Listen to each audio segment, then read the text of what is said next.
your first Sydney headline show in Australia! I'm so excited. Yeah, I feel like it's been a long time coming. It has. I've been wanting to visit Australia since I was a kid, but the fact that I get to like be here and have been playing shows is like fucking insane. And people are screaming every single word as well. It's been wild. It's so weird being like so far away from home, and I expected like 2 people to show up to this first show the other night in Melbourne. Yeah. And people showed up and were singing. I was like, this is crazy. Like they know my fucking songs. Yeah, it's been really fun. And I think it'd be cool going on stage. Your first song's Lady Jesus, and like seeing the crowd sing that because it's like an album cut, like it's not a single. It's a deep cut. And you're like, oh, okay, cool. People know these songs. That's how I can gauge if the crowd is hyping. Like, do you know this song or not? That's how I know if you like listen to the album. Yeah.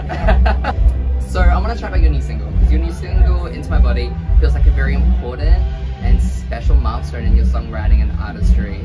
It's a track about dissociation, but you've also contrasted it with a bit of playfulness, a bit of a masturbation anthem, you know? Yes. So where did those 2 ideas and lines start blurring together for you creatively during the process? Yeah, I mean, I wrote it when I was home in LA this summer, and had just gotten back from like a lot of touring, a lot of chaos, you know, and I finally kind of like let my brain settle for the first time in a while, and just like reality just hit me in the face, and I was like, oh shit, and I just like kind of spiraled, of course, like we all do. We have moments, and just felt like so out of body, just like not like myself, not present.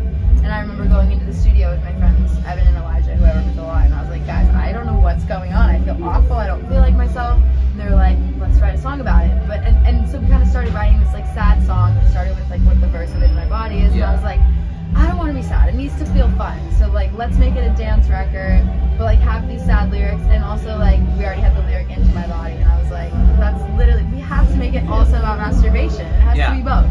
So we like combined all the worlds. It was fun. I loved the little Instagram video and TikTok video you did of singing into a vibrator on the tour bus, and I was like, iconic. I literally called my TM and I was like, we need to go to the store, I need to go buy a vibrator, like don't ask questions, but we have to film a video. He was like, what are you filming? I was like, no, it's for TikTok, it's for Into My Body. And I love that you sent him to go buy one for you. I was like, we have to go get a vibrator. He was like, okay. Yeah, it was great. Are you someone who finds they have to make a joke or a lol after saying something serious? Like talking about disassociation?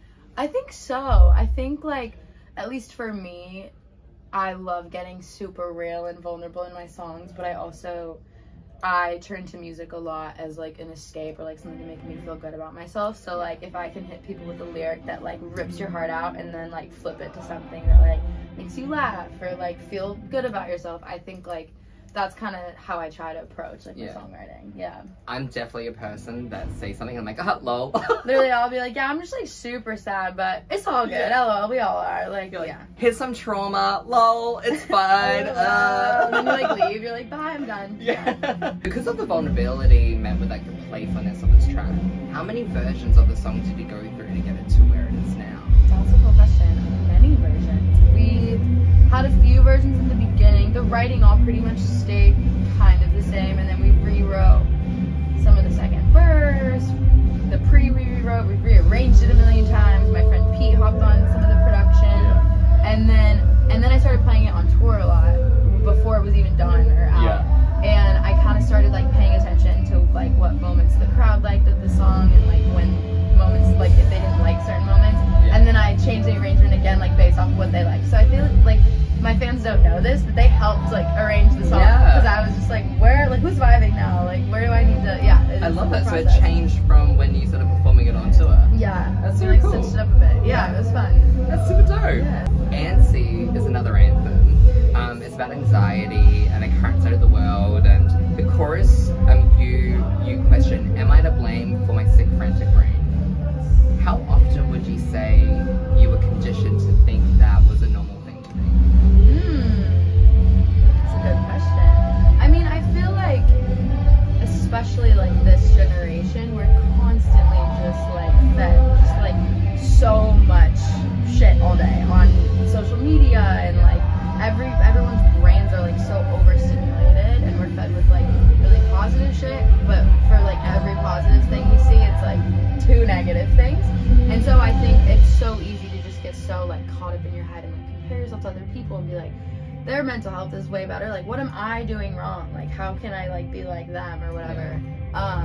And I think I got so caught up in that when I wrote Ansi, and I was like at a point in my life where I like wanted so badly to change and like be one of those like self-care queens that you like see on TikTok and they like wake up at 5 a.m. and have like a little like tea or whatever the fuck, and I was like, I want to be that. Like, how do I be that? And then I realized that like that's not realistic, and that the world is like in shambles, and it's okay to like have bad days. And so that's kind of what Ansi is about, is like just like kind of accepting it, honestly. And talking about anthems, you also released Monica Lewinsky this year.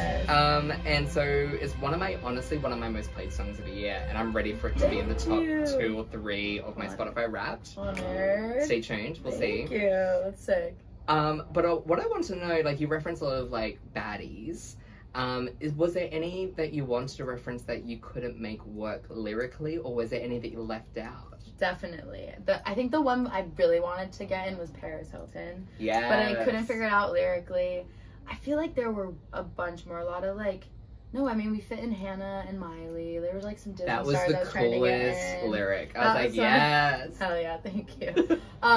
Yeah, I remember the day we wrote it, like we had a list of just a bunch of the baddies. So like the early 2000s, we were like, all right, how can we turn these into bars? So yeah. Paris though, I really wanted in there for sure. Paris would have been cool. We'll do a remix with Paris. Yeah, get her singing on it. Say less. Yeah. So, like, just her being like, that's hot.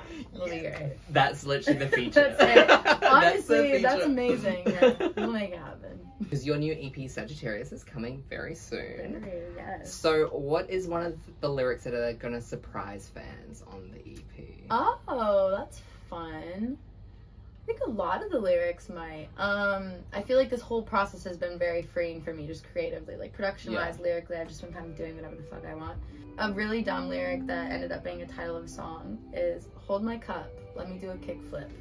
That's the end. Which I don't even know how to kickflip. So if that gives you any idea of what the song sounds like, there you go. You know that fans are going to make you do it on stage now. I know. Yeah. My brother's a skater, and I called him once I decided I was going to put out the song. I was like, how quickly can you teach me how to do a kickflip? He's like, there's no fucking chance, dude. I was like, whatever. And it's been a year now since Lady Jesus was out in the world. Yeah. So what is something you have learned about the record after playing it live and hearing fans' reactions? The biggest thing I've learned is, like, when I was writing it, I was so in my head of like, this is about my breakup and this is about a boy and whatever, and now watching my fans like absorb it, it's just about like being a badass and like finding yourself, being a baddie, period.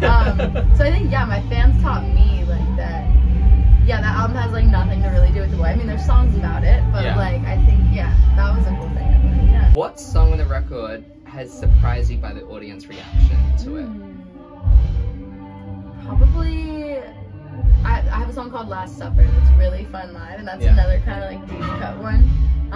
But there's like a lyric in it that's like, if you don't pass the vibe check, you don't get the sushi. And every show, everyone's like, you don't get the sushi. And I'm like, that's amazing.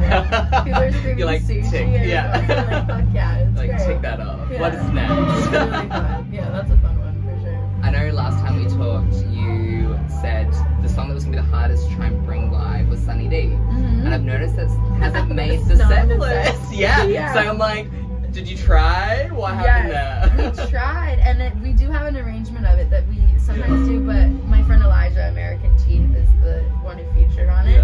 And whenever I try to do it without him, I'm like, I suck. Like, he needs to be here for me to do it. So I only do it, it's like our special thing whenever we're like in the same city. He comes on stage and we do it together. So cute. Alright. You can catch one of those shows, you'll see Sunny D.